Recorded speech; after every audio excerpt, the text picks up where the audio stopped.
Hello everyone! Welcome to a new series of Masters of Chess with the Opening Master. In this series, How to Build Your Repertoire, we will talk about the openings that are available for you to choose when building your repertoire. Also, we will see the evolution of theory, learning what openings were played by the greatest players of chess history, as well as some tips from the opening master herself. So let's begin! In chess, openings represent the first moves of the game. And to classify the openings, defenses, and variations, we have the Encyclopedia of Chess Openings, also known as ECO. The ECO consists of 5 categories from A to E, divided by 100 lines with a total of 500 codes. For example, the Ruy Lopez goes from C60 to C99.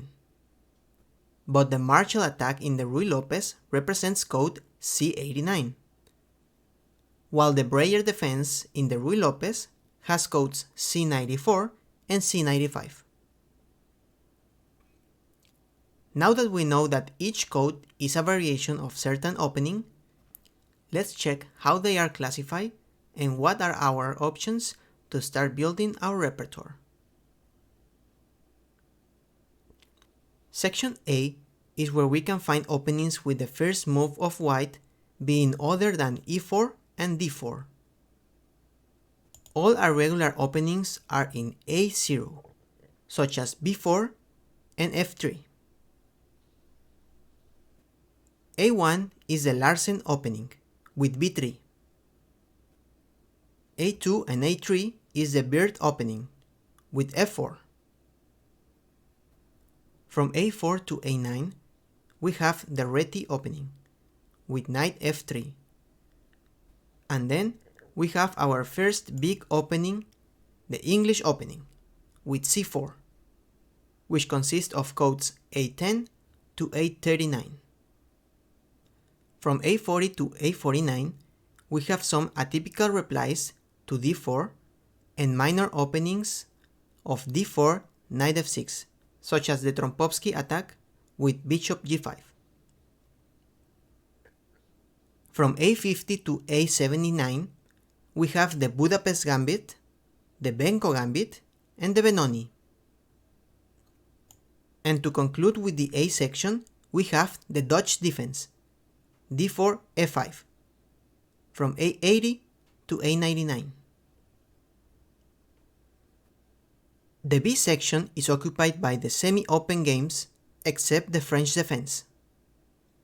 From B1 to B9, we have well-known defenses against E4, such as the Scandinavian, the Alekhine defense, the Modern, and the Pirc defense. From B10 to B19, we have the solid Caro-Kann defense. And with an incredible amount of theory, from B20 to B99, we have the Sicilian defense, with all its variations. Just to name a few, we have the Alapin, the Smith-Morra, the Rosolimo attack, the Sveshnikov, the Maroczy bind, the Kann variation, the Sosin attack, the Richter-Rauser attack, the Schwenningen variation, the Taimanov variation, the Nackdorf, the Close Sicilian, the Grand Prix, the Poison Pawn, the Dragon, and the Hedgehog. Okay, the Hedgehog is not a variation. It's actually the name of a pawn structure. But come on, I had to put the picture. It looks so cute. Anyways, I think maybe the Sicilian defense deserves 80 codes for itself, alright? Let's move on. In section C, we have open games and the French defense, for some reason.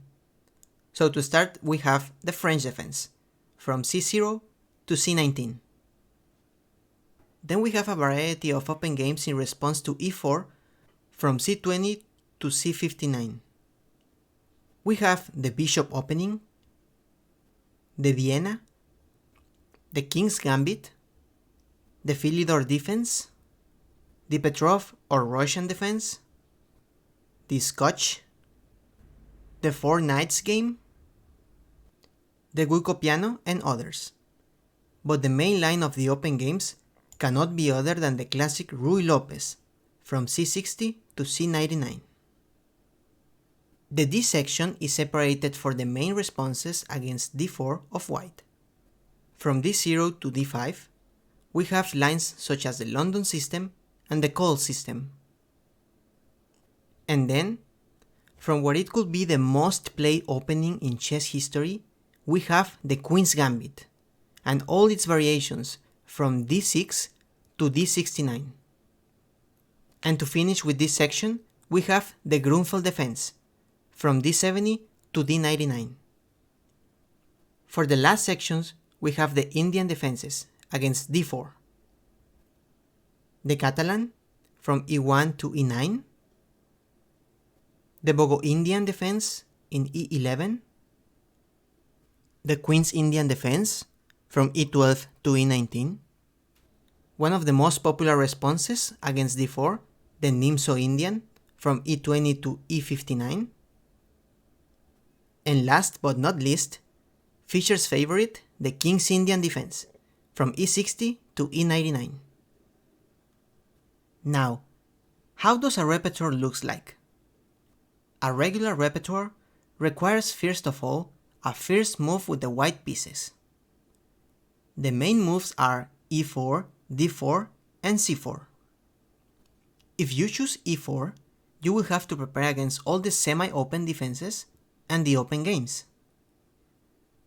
If you play D4, you will basically have to learn how to play against all of the close games and the Indian defenses, unless you decide to play a system.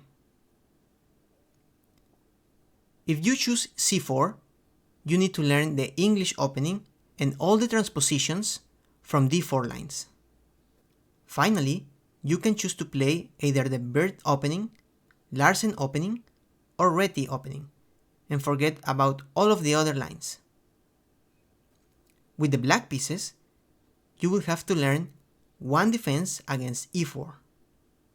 In case of playing E5, you will have to prepare against the King's Gambit, Vienna game, and choose between playing the Petrov, the Philidor, or playing into the main lines if you play Knight c6. Also, you need one defense against D4, and something to play against the systems. Finally, you need a response against the English opening and minor openings from section A of the eco codes. Let's have an example.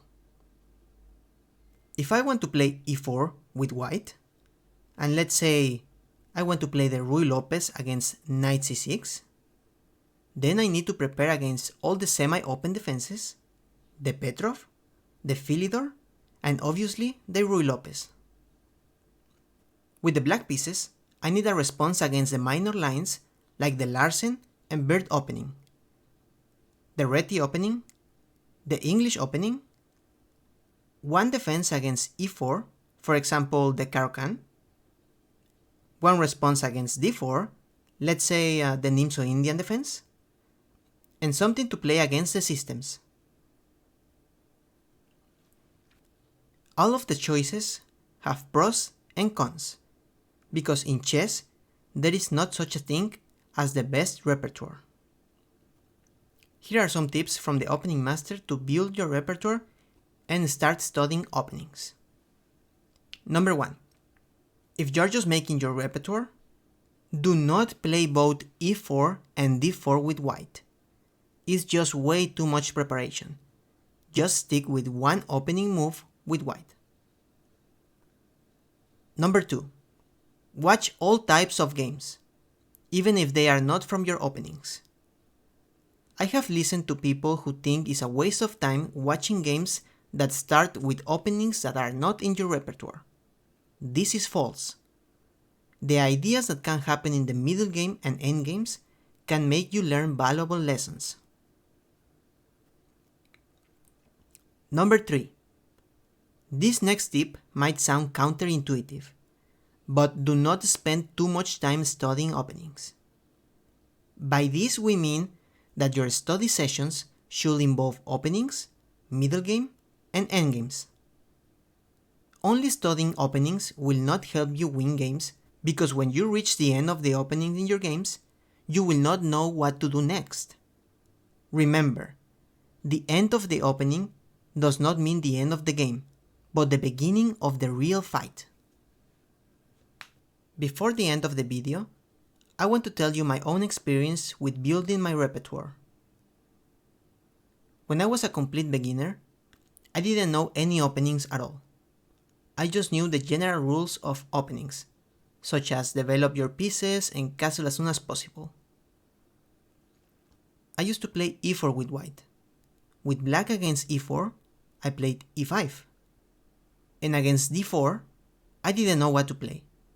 For some reason that I couldn't understand, a minor difference on the first move was enough for me to get bad positions and lose many games.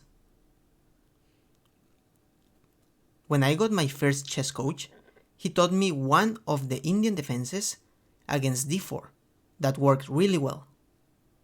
I kept playing e4 and learned how to play against the Ruy Lopez and some semi-open positions, like the French and Caro-Kann. But I couldn't decide what to play with black against e4, so I kept playing e5. One day, in a strong tournament, at least for my level at the time, I had the white pieces and I played against an unknown player for me in the first round. I didn't know if she was good or bad, but after just a couple of moves, I felt confident because she was playing weird moves in the opening. She started by moving pawns from the sides, then she moved the queen before her other pieces, and she didn't even castle. Everything I was taught you shouldn't do in the openings. I was pretty confident for the first 7 to 8 moves, but after move 13 or 14, I was completely lost. She destroyed me and I was super confused. What just happened? After the tournament, the first thing I did was to go and show the game to my coach. And I asked him if he knew that defense and if he can teach me. And from that day, that was my main defense against e4. You might be asking, but what was the defense? You haven't said the defense. Well, for those of you who already know a bit of theory, try to guess my main defense in the comment section down below. I feel I gave you enough clues for you to guess the defense. And that's all for today's video. In the next video, we will see what are the most played openings by the world champions and the history of theory. Thank you for watching, and I will see you on the next video.